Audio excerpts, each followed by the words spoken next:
আসসালামু আলাইকুম friends, smart কুইজিনে সবাইকে ওয়েলকাম জানাচ্ছি। পাউডার দুধ নিচ্ছি 1 কাপ, বেকিং পাউডার দিচ্ছি 1 চা চামচের 8 ভাগের 1 ভাগ। এখানে কিন্তু বেকিং সোডা ইউজ করা যাবে না, তাহলে মিষ্টি ভেঙে যাবে। চেলে নিচ্ছি সব উপকরণ যেন দলা পাকানো বা গুটি বাঁধানো না থাকে। ঘি নিচ্ছি 1 টেবিল চামচ।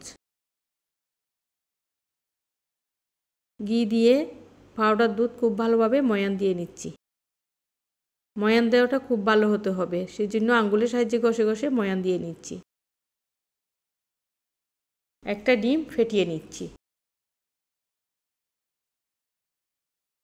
ডিম আমি একবারে দিব না, অল্প অল্প করে দিয়ে ডো বানিয়ে নিচ্ছি।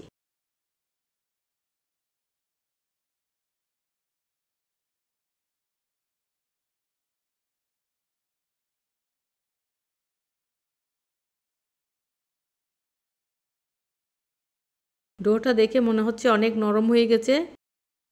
এটা কিছুক্ষণ রাখার পরে সেট হয়ে যাবে। 5 মিনিটের জন্য ঢেকে রেখে দিচ্ছি। অন্য একটা কড়াইয়ে দুধ নিচ্ছি 1 লিটার। পানি দিচ্ছি 1 কাপ। দুধ পাতলা করতে হবে, সেজন্য পানি অ্যাড করেছি। চিনি দিচ্ছি 1/2 কাপ। দুধ যদি পাতলা হয়, মিষ্টি রান্না করলে সেই মিষ্টি অনেক বেশি সফট হয়। দুধ সিদ্ধ হোক, ততক্ষণে আমি মিষ্টিগুলো বানিয়ে নিই। হাতে একটু ঘি অথবা তেল মাখিয়ে নিতে হবে। এই ডোটা একটু আটালো হয়, সেজন্য ঘি অথবা তেল অবশ্যই মাখাতে হবে। আর যেটা বলছিলাম, দুধ যদি পাতলা হয় তাহলে মিষ্টি সফট হবে। অনেক সময় কমপ্লেন থাকে মিষ্টি শক্ত হয়ে গেছে, সেটা দুধ ঘন হওয়ার কারণেই হয়।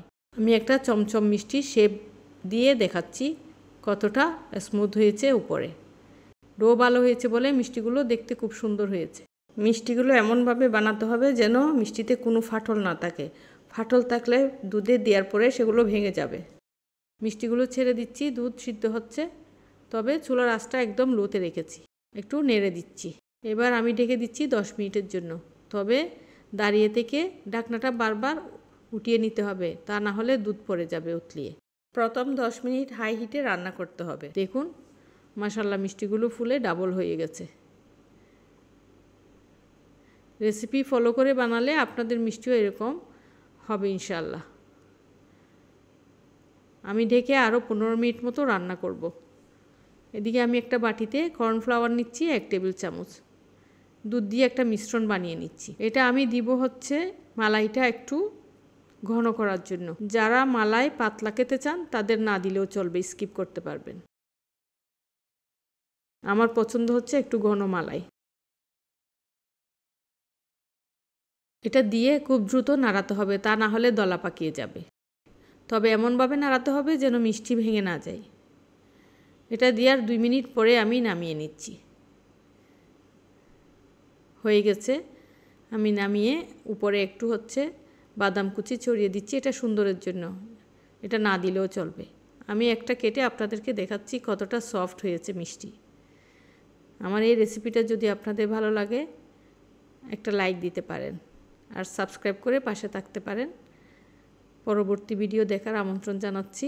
ভালো থাকবেন সবাই। আসসালামু আলাইকুম।